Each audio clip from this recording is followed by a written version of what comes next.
ಎಲ್ಲರಿಗೂ ನಮಸ್ಕಾರ. ಇದು ಸುದ್ದಿ ವಿಶ್ಲೇಷಣೆ. ನಾನು ಶಶಿಧರ್ ಭಟ್.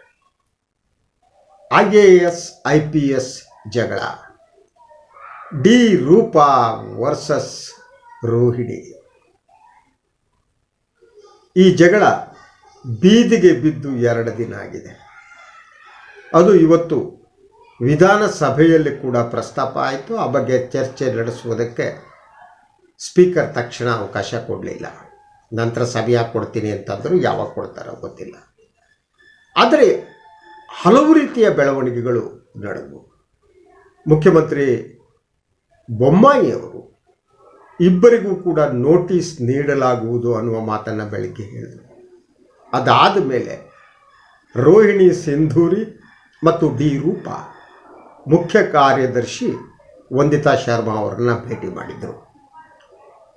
ಸೊ ಈ ಭೇಟಿಯ ನಂತರ ಇಬ್ಬರೂ ಕೂಡ ಹೇಳಿಕೆಗಳನ್ನು ನೀಡಿದರು. ಮಾಧ್ಯಮಗಳ ಜೊತೆ ಅವರು ಮಾತಾಡಿದರು.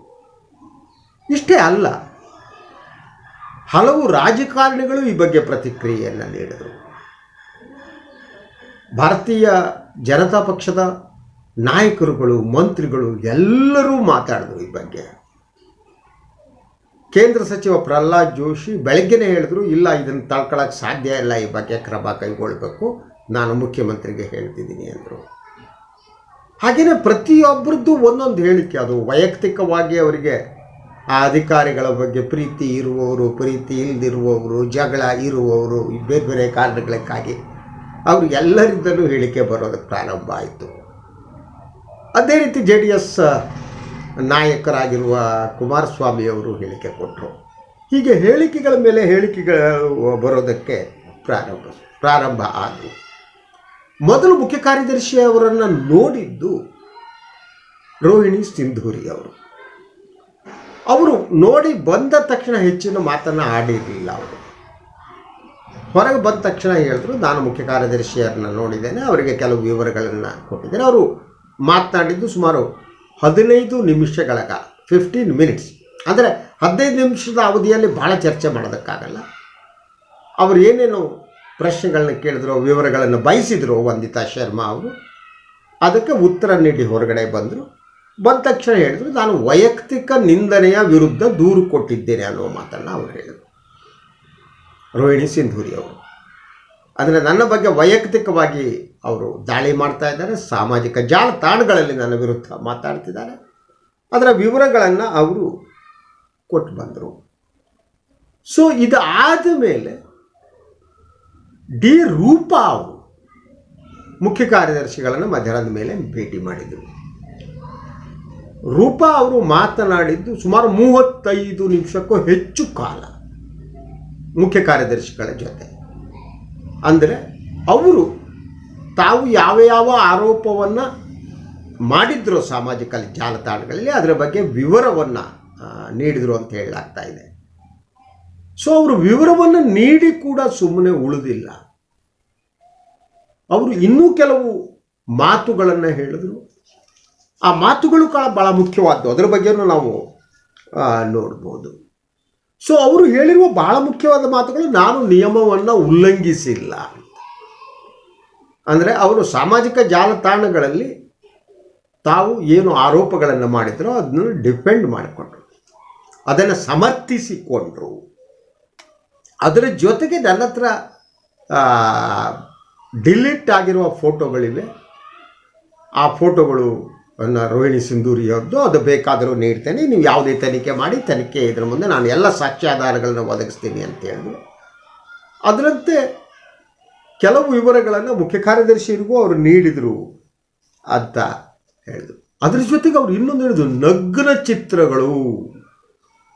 ಇದು ರೂಪಾ ಅವರು ಬಳಸಿದ್ದು. ಅಂದರೆ ಕೆಲವು ನಗ್ನ ಚಿತ್ರಗಳನ್ನು ವಾಟ್ಸಪ್ ಮೂಲಕ ರೋಹಿಣಿ ಸಿಂಧೂರಿ ಅವರು ಕಳಿಸಿಕೊಟ್ಟಿದ್ದರು ಅನ್ನುವ ಆರೋಪ ರೂಪಾ ಅವರದ್ದು. ಅದು ಡಿಲೀಟ್ ಆದ ಫೋಟೋಗಳು ನನ್ನ ಬಳಿ ಇವೆ ಅಂತ. ಅಂದರೆ ರೋಹಿಣಿ ಸಿಂಧೂರಿ ಅವರ ವಿರುದ್ಧ ಡಿ ರೂಪಾ ಎದ್ದು ನಿಂತಿದ್ದಾರೆ. ಇದು ವೈಯಕ್ತಿಕ ದ್ವೇಷದಿಂದ ಉಂಟಾಗಿರುವಂಥ ವೈಯಕ್ತಿಕ ಜಗಳದಿಂದ ಪರಸ್ಪರ ಉಂಟಾಗಿತ್ತು. ಇದಕ್ಕೆ ಯಾವುದೇ ಸಾರ್ವಜನಿಕ ಹಿತಾಸಕ್ತಿ ಆಗಲಿ ಸಾಮಾಜಿಕ ಹಿತಾಸಕ್ತಿ ಆಗಲಿ ಯಾವುದೂ ಇಲ್ಲ. ಇದು ಕೇವಲ ವೈಯಕ್ತಿಕ. ಹಾಗಿದ್ರೆ ಯಾಕೆ ರೂಪಾ ಅವರಿಗೆ ರೋಹಿಣಿ ಸಿಂಧೂರಿ ಅವರ ಮೇಲೆ ಇಷ್ಟು ಸಿಟ್ಟು? ಮನುಷ್ಯರಿಗೆ ಸಿಟ್ಟು ಬರುತ್ತೆ, ಆದರೆ ಇದು ಒಂದು ಹಂತವನ್ನು ಮೀರಿದಂತೆ ಕಾಣ್ತಾ ಇದೆ. ಅದರ ಹಿಂದೆ ಬೇರೆ ಕಾರಣಗಳು ಇರಲೇಬೇಕು. ಯಾಕಂದರೆ ಮನುಷ್ಯ ಒಬ್ಬರನ್ನ ದ್ವೇಷ ಮಾಡ್ತಾನೆ, ಪ್ರೀತಿ ಮಾಡ್ತಾನೆ, ಆದರೆ ಈ ಹಂತಕ್ಕೆ ಹೋಗೋದಿದೆಯಲ್ಲ, ಅವರಿಗೆ ಅವರದೇ ಆದ ಯಾವುದೋ ಒಂದು ಬಲವಾದ ಕಾರಣ ಇದೆ. ಆ ಕಾರಣ ಯಾವುದು ಅನ್ನೋದು ಗೊತ್ತಾಗಬೇಕು. ಒಂದು ಪಾರ್ಟು ರೋಹಿಣಿ ಸಿಂಧೂರಿ ಅವರ ಮೇಲೆ ಅವರದ ಆರೋಪಗಳು, ಆ ಬಗ್ಗೆ ಕೂಡ ನಾನು ಮಾತಾಡ್ತೀನಿ. ಅದರ ನಡುವೆ ಡಿ ಕೆ ರವಿಯವರ ತಾಯಿ ಬಂದು ಅವರು ಅಸಮಾಧಾನವನ್ನು ವ್ಯಕ್ತಪಡಿಸಿದ್ದು ಇದೆಲ್ಲ ನಡೆದು ಹೋಯಿತು. ಸೊ ಈ ಆರೋಪಗಳ ನಡುವೆ ಕೂಡ ಬಹಳಷ್ಟು ಕೆಲವರು ಇಂಡೈರೆಕ್ಟಾಗಿ ರೂಪದ ಮೇಲೆ ಆರೋಪ ಮಾಡಿದರೆ, ಕೆಲವು ರಾಜಕಾರಣಿಗಳು ಅವರು ಕೆಲವರು ಸಿಂಧೂರಿ ಅವರ ಮೇಲೆ ಆರೋಪಗಳನ್ನ ಮಾಡಿದರು. ಸೊ ರೂಪಾ ಎತ್ತಿರೋದು ಅವರ ಆರೋಪಗಳಲ್ಲಿ ಎರಡು ಭಾಗ ಇದೆ. ಒಂದು ವೈಯಕ್ತಿಕ ಸಿಟ್ಟು, ವೈಯಕ್ತಿಕ ಜಗಳಕ್ಕೆ ಸಂಬಂಧಪಟ್ಟಿದ್ದು, ಅವರು ವಾಟ್ಸಪ್ ಕಳಿಸಿದ್ದು, ಇನ್ನೊಂದು ಮತ್ತೊಂದು ಕಳಿಸಿದ್ರೋ ಬಿಟ್ಟರೋ ಗೊತ್ತಿಲ್ಲ, ಆ ಬಗ್ಗೆ ಮಾಡಿದ ಆರೋಪ. ಇನ್ನು ಕೆಲವು ಭ್ರಷ್ಟಾಚಾರದ ಆರೋಪಗಳನ್ನು ಅವರು ಮಾಡಿದರು. ಅದರಂತೆ ಈಗಾಗಲೇ ಲೋಕಾಯುಕ್ತದಲ್ಲಿ ರೋಹಿಣಿ ಸಿಂಧೂರಿ ಅವರ ಮೇಲೆ ದೂರು ದಾಖಲಾಗಿದೆ. ತನಿಖೆಗೆ ಸರ್ಕಾರ ಯಾಕೆ ಒಪ್ಪಿಗೆ ಕೊಡುತ್ತಿಲ್ಲ ಅಂತ ಅವರು ಸರ್ಕಾರವನ್ನು ಪ್ರಶ್ನಿಸಿದರು. ಯೂಸ್ವಲಿ IAS IPS ಅಧಿಕಾರಿಗಳ ಮೇಲೆ ಯಾವುದೇ ಲೋಕಾಯುಕ್ತಕ್ಕೆ ದೂರು ಬಂದರೆ, ಇನ್ಕ್ಲೂಡಿಂಗ್ ಶಾಸಕರು ಇವ್ರ ಮೇಲೆ ಬಂದರೆ ಸರ್ಕಾರ ಒಪ್ಪಿಗೆ ಕೊಡಬೇಕಾಗತ್ತೆ. ಅದಕ್ಕೆ ಅದೇ ಯಾಕೆ ಕೊಟ್ಟಿಲ್ಲ ಅನ್ನುವ ಪ್ರಶ್ನೆಯನ್ನು ಕೂಡ ಅವ್ರು ಕೇಳಿದ್ರು. ಹಾಗೆಯೇ ಅವರು ತಮ್ಮ ಎಲ್ಲ ಆಸ್ತಿ ಘೋಷಣೆಯನ್ನು ಕೂಡ ಕೆಲವನ್ನು ಮುಚ್ಚಿಟ್ಟಿದ್ದಾರೆ ಅನ್ನೋದು ರೂಪಾ ಅವರ ಆರೋಪ ಆಗಿತ್ತು. ಅವರು ಏನೋ ಒಂದು ಮನೆಯನ್ನು ಜಾಲಹಳ್ಳಿಯಲ್ಲಿ ಮನೆಯನ್ನು ಕಟ್ತಿದ್ದಾರೆ, ಆ ಮನೆ ಕಟ್ಟುತ್ತಿರುವ ಮನೆಯ ವಿವರವನ್ನು ಅವ್ರು ನಮೂದಿಸಿಲ್ಲ, ಅದು ತನ್ನ ಅತ್ತೆದು ಅಂತ ಹೇಳ್ತಾರೆ, ಇವ್ರದ್ದು ಬೇರೆನಾ ಅವ್ರದ್ದು ಬೇರೆನಾ ಅನ್ನೋ ಪ್ರಶ್ನೆಯನ್ನು ಕೂಡ ರೂಪಾ ಅವರು ಕೇಳಿದರು. ನಂತರ ಇನ್ಯಾವುದೋ ಕಾಂಟ್ರಾಕ್ಟ್ ಕೊಡೋ ವಿಚಾರದಲ್ಲಿ 10 ಕೋಟಿ ರೂಪಾಯಿದು ಅದರದ್ದು ದೂರು ಕೊಟ್ಟರು. ಇದಕ್ಕೆ ಮೊದಲು ರೋಹಿಣಿ ಅವರು ಸುಮಾರು 3 ಪುಟಗಳ ದೂರನ್ನು ಕೊಟ್ಟಿದ್ದರು ರೂಪಾ ಅವರ ವಿರುದ್ಧ. ಮಾಧ್ಯಮದಲ್ಲಿ ಅವರು ಮಾಡಿದ್ದು ಸುಳ್ಳು ಆರೋಪ ಅನ್ನೋದು ಅವ್ರದ್ದು ವಾದ ಆಗಿತ್ತು. ಅವರು ಸಾಮಾಜಿಕ ಜಾಲತಾಣಗಳಲ್ಲಿ ಬರುವುದಕ್ಕಿಂತ ಮೊದಲು ಸರ್ಕಾರಕ್ಕೆ ದೂರು ಕೊಡಬೇಕಾಗಿತ್ತು ಅಂದರು. ನನ್ನ ವಿರುದ್ಧ ಇಲ್ಲ ಸಲ್ಲದ ಆರೋಪ ಮಾಡಲಾಗಿದೆ ಅಂತ ಅಂದರು. ಸೊ ಅದರ ಜೊತೆಗೆ ಸರ್ಕಾರಿ ಅಧಿಕಾರಿಗಳು ಮಾಧ್ಯಮಕ್ಕೆ ಹೋಗಕೂಡದು ಅನ್ನುವ ಮಾತನ್ನು ರೋಹಿಣಿ ಸಿಂಧೂರಿ ಅವರು ಹೇಳಿದರು. ಅವ್ರ ಮಾತನ್ನು ತೆಗೆದುಹಾಕೋದಕ್ಕೆ ಆಗಲ್ಲ. ಸೊ ಇದು ಒಂದು ಸಾರ್ವಜನಿಕ ಸೇವಾ ನಿಯಮದ ಉಲ್ಲಂಘನೆ ಅನ್ನೋದ್ರಲ್ಲಿ ನಮ್ಗೆ ಯಾರಿಗೂ ಅನುಮಾನ ಬೇಕಾಗಿಲ್ಲ. ಇದು ಸಾರ್ವಜನಿಕ ಸೇವಾ ನಿಯಮ. ಎಲ್ಲ ಅಧಿಕಾರಿಗಳು ಸಾಮಾಜಿಕ ಜಾಲತಾಣಗಳಲ್ಲಿ ಬಂದು ಪರಸ್ಪರ ಒಬ್ಬರನ್ನು ಬೈದು ಇಡೀ ಕರ್ನಾಟಕದ ಬ್ಯೂರೋಕ್ರಸಿ ಅಧಿಕಾರಶಾಹಿಯ ಮಾನ ಮರ್ಯಾದೆಯನ್ನು ಬೀದಿಗೆ ಹಾಕಿದ್ರಲ್ಲ, ಇದು ಸರಿನಾ?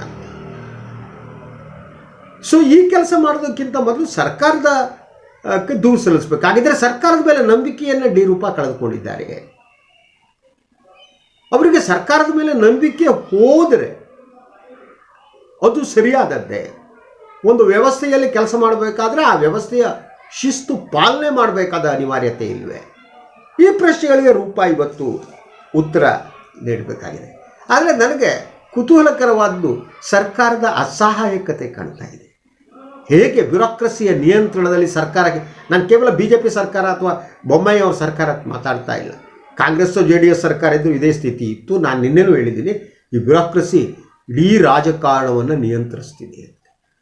ಏನನ್ನೂ ಮಾಡದ ನಿಸ್ಸಹಾಯಕ ಸ್ಥಿತಿಯಲ್ಲಿ ಸರ್ಕಾರ ಇದ್ದಂತೆ ನನಗೆ ಕಾಣ್ತಾ ಇದೆ. ಸೊ ನೋಡಿ, ರೂಪಾಗೆ ನೋಟಿಸು ನೋಡೋದಕ್ಕೆ ಹೇಳಿದ್ದೀನಿ ಅನ್ನೋ ಮಾತನ್ನು ಮುಖ್ಯಮಂತ್ರಿಗಳು ಹೇಳಿದರು. ಅದಾದಮೇಲೆ ಗೃಹ ಸಚಿವ ಆರ್ಗ ಜ್ಞಾನೇಂದ್ರ ಅವರು ಸ್ವಲ್ಪ ಸಿಟ್ಟು ಬಂದಂಗಿತ್ತು ಅವರಿಗೆ. ಅವರು ಹೇಳಿದ್ರು ಇವ್ರ ಮೇಲೆ ಕ್ರಮ ಕೈಗೊಳ್ಳಿ ಅಂತ ನಾನು ಹೇಳಿದ್ದೀನಿ, ನಾವು ಹಾಗೆ ಬಿಡಲ್ಲ, ಅಂಥದ್ದು ಮೀಡಿಯಾಕ್ಕೆ ಬಂದಿದ್ದವರು ಸರಿಯಲ್ಲ ಅಂತ ರೂಪಾ ಅವರ ಆ ಆರೋಪ ಮತ್ತು ಅವರ ವರ್ತನೆಯನ್ನು ಕೂಡ ಖಂಡಿಸಿದ್ರು. ಸೊ ಜ್ಞಾನೇಂದ್ರ ಸ್ವಲ್ಪ ಹೆಚ್ಚು ಕೋಪಗೊಂಡಂತೆ ಕಾಣ್ತಾ ಇತ್ತು. ಇನ್ನು ಮಾಧುಸ್ವಾಮಿ ಅವರು ಕಾನೂನು ಸಚಿವರು, ಅವರು ಹೇಳಿದ್ದು ಇನ್ನು ಮುಂದೆ ನಾವು ಸುಮ್ಮನಿರಲ್ಲ. ಯಾಕೆ ಸುಮ್ಮನಿರಲ್ಲ? ಈಗೇನಾಗಿದೆ? ಈಗ ಸುಮ್ಮನೆ ಇದ್ದೀರಿ ನೀವು, ಇನ್ನೇನು ಮಾಡಿದ್ದೀರಿ? ಸೊ ಒಂದು ಹೇಳಿಕೆ ಜಾಡಿಸಿದ್ರು ಅವರು. ಇದು ಅವರು ವೈಯಕ್ತಿಕ ಜಗಳ ಅಂತ ನಾವು ಸುಮ್ಮನಿದ್ದೆವು. ವೈಯಕ್ತಿಕ ಜಗಳ ಅಂತ ಸರ್ಕಾರ ಸುಮ್ಮನಿದ್ಬಿಟ್ರೆ ವೈಯಕ್ತಿಕ ಜಗಳ ಅದು ಸಾರ್ವಜನಿಕ ಜಗಳವಾದಂತೆ ಆಗಿ ಸಾರ್ವಜನಿಕ ವೇದಿಕೆಗಳು ಬಂದ ಮೇಲೂ ಅದು ವೈಯಕ್ತಿಕ ಜಗಳ ನಮಗೇನು ಸಂಬಂಧ ಇಲ್ಲ ಅಂತ ಇರೋಕ್ಕಾಗುತ್ತೆ. ಗೊತ್ತಿಲ್ಲ ಮಾಧುಸ್ವಾಮಿ ಆ ರೀತಿ ಇನ್ನು ಮುಂದೆ ನಾವು ಗಂಭೀರವಾಗಿ ತಗೋತೀವಿ ಅಂತ ಅಂದರು.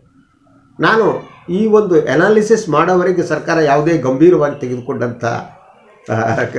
ತೆಗೆದುಕೊಂಡಿದ್ದು ನನಗೆ ಕಾಣ್ತಾ ಇಲ್ಲ. ಇನ್ನು ಯಾವಾಗ ಗಂಭೀರವಾಗಿ ತಗೋತಾರೋ ಗೊತ್ತಿಲ್ಲ. ಅದರ ನಡುವೆ ಎಚ್ ವಿಶ್ವನಾಥ್ ಬಂದು ಹೇಳಿಕೆ ನೀಡಿದರು, ಇದು ಅಧಿಕಾರಿಗಳ ಕಾಳಗ, ಇವರಿಗೆ ಯಾರೂ ಭಯ ಇಲ್ಲ, ಅವರನ್ನು ಸಸ್ಪೆಂಡ್ ಮಾಡಿ ಅಂತ ಶಾಸಕ ವಿಶ್ವನಾಥ್ ಒತ್ತಾಯಿಸಿದರು. ಕುಮಾರಸ್ವಾಮಿ ಬಗ್ಗೆ ಒಂಥರ ನನಗೆ ಕುತೂಹಲಕರವಾದ್ದು ಕುಮಾರಸ್ವಾಮಿ ಅವರು ವರ್ತನೆ ಮತ್ತು ಸಾರಾ ಮಹೇಶ್ ಅವರು ಮೈಸೂರಿನಲ್ಲಿ ಅವರ ಜಗಳ ಮತ್ತು ಸಿಂಧೂರಿ ಅವ್ರದ್ದವರು ಜಗಳ ಎಲ್ಲ ಗೊತ್ತಿತ್ತು. ಆದರೆ ಇವತ್ತು ಒಂಥರ ಸಾವಧಾನವಾಗಿ ಕುಮಾರಸ್ವಾಮಿ ಹೇಳಿ ಮುಗಿಸ್ಬಿಟ್ರು, ಬಿಡಿ ಅದು ಈ ಹೆಣ್ಮಗಳು ಯಾವಾಗಲೂ ಕಾಂಟ್ರವರ್ಸಿ ಕಂಡ್ರಿ ಅಂತ ಹೇಳಿಬಿಟ್ರು. ಸಾರಾ ಮಹೇಶ್ ಏನೋ ಹೆಣ್ಮಕ್ಳು ಸರಿಯಾಗ್ತಾರೆ ಅಂತ ಅಂದ್ಕೊಂಡಿದ್ದೀನಿ ಅನ್ನೋ ಟೈಪ್ ಮಾತಾಡಿದ್ರು. ಅಂದರೆ ಆ ಮೂಲಕ ಅವರು ಸಾರಾ ಮಹೇಶ್ ಮತ್ತು ಸಿಂಧೂರಿ ನಡುವೆ ಎಲ್ಲೋ ಮಾತುಕತೆ ನಡೀತು ಅನ್ನೋ ಸುದ್ದಿ ಇತ್ತು ನೋಡಿ. ಅವ್ರ ನಡುವೆ ಏನೋ ಒಪ್ಪಂದ ಆಗಿದೆಯಾ ಅನ್ನೋ ಅನುಮಾನ ಬರೋ ರೀತಿ ಸಾರಾ ಮಹೇಶ್ ಮಾತಾಡ್ತಾರೆ. ಒಬ್ಬೊಬ್ಬರು ರಾಜಕಾರಣಿಗಳ ಮುಖವಾಡ ಹೇಗಿರುತ್ತೆ ಅನ್ನೋದು ನೋಡಿ ಸರ್ಕಾರದ ಒಂದು ನಿಸ್ಸಹಾಯಕತೆ ಕೂಡ ಕಾಣುತ್ತೆ ಅಂತ. ಈಗ ಸಂಜೆ ಹೊತ್ತಿಗೆ ಬಂದ ವರದಿಗಳ ಪ್ರಕಾರ ವಂದಿತಾ ಶರ್ಮಾ ಅವರೇನಿದ್ದಾರೆ ಅವರು ಕೆಲವು ಸೂಚನೆಯನ್ನು ಕೊಟ್ಟಿದ್ದಾರಂತೆ. ಒಂದು ಫೇಸ್ಬುಕ್ನಲ್ಲಿ ಪೋಸ್ಟ್ ಮಾಡೋದನ್ನು ನಿಲ್ಲಿಸಿ ಅಂತ ಇಬ್ಬರಿಗೂ ಸೂಚನೆ ಕೊಟ್ಟರು ಅಂತ ಹೇಳಲಾಗ್ತಾ ಇದೆ. ಮಾಧ್ಯಮದ ಮುಂದೆ ಹೋಗಬೇಡಿ ಅಂತ ಹೇಳಿದರು ಅಂತ ಹೇಳಲಾಗ್ತಾ ಇದೆ. ಸೊ ರೋಹಿಣಿ ಸಿಂಧೂರಿ ವಿರುದ್ಧ ಇದು ಬಹಳ ಮುಖ್ಯವಾದ್ದು. ಯಾರು ರೂಪ ಹೇಳಿದ್ದು, ರೋಹಿಣಿ ಸಿಂಧೂರಿಯ ಏನಿದ್ದಾರೆ ಅವರಿಂದಾಗಿ ಸಾಕಷ್ಟು ಮಹಿಳೆಯರು ನೊಂದಿದ್ದಾರೆ. This is the important thing. ಅಂದರೆ ರೋಹಿಣಿ ಸಿಂಧೂರಿಯಿಂದ ಡಿ ರೂಪ ಕೂಡ ನೊಂದಿದ್ದಾರೆ. ಅವರು ನೊಂದಿದ್ರೆ ಅದಕ್ಕೆ ಕಾರಣ ವೈಯಕ್ತಿಕವಾದದ್ದೋ ಅಥವಾ ಬೇರೆಯದ್ದೋ. ವೈಯಕ್ತಿಕವಾಗಿ ಯಾಕೆ ಸಿಟ್ಟು ಬಂದಿದೆ ರೂಪ ಅವರಿಗೆ? ರೂಪ ಅವರ ವೈಯಕ್ತಿಕ ಬದುಕಿನಲ್ಲಿ ಏನಾದರೂ ಸಿಂಧೂರಿಯವರು ಹಸ್ತಕ್ಷೇಪ ಮಾಡಿದ್ರಾ? ಸಿಂಧೂರಿ ಮತ್ತು ಮುದ್ಗಲ್ ಅವರೇನಿದ್ದಾರೆ ಅವರ ರಿಲೇಷನ್ ಯಾವ ರೀತಿಯದಾಗಿತ್ತು? ಅವರ ಸ್ನೇಹ ಯಾವ ರೀತಿಯದಾಗಿತ್ತು? ಮುದ್ಗಲ್ ಅಂದರೆ ರೂಪ ಅವರ ಹಸ್ಬೆಂಡ್. ಅಲ್ಲೇನಾದರೂ ಬೇರೆ ಕಾರಣಗಳಿದೆಯಾ? ಯಾವುದಾದ್ರೂ ಮೆಸೇಜ್ಗಳು ರೋಹಿಣಿ ಸಿಂಧೂರಿ ಅವರಿಂದ ಡಿ ರೂಪ ಅವರ ಹಸ್ಬೆಂಡ್ ಮುದ್ಗಲ್ ಅವರಿಗೆ ಬಂದಿತ್ತ? ಇವೆಲ್ಲ ಪ್ರಶ್ನೆಗಳು. ನನಗೆ ಅನಿಸುವಾಗ ಇದು ವೈಯಕ್ತಿಕ ಜಗಳ, ಸಾಂಸಾರಿಕ ಜಗಳವಾಗಿ ಪರಿವರ್ತನೆ ಆಗಿರ್ಬೋದು.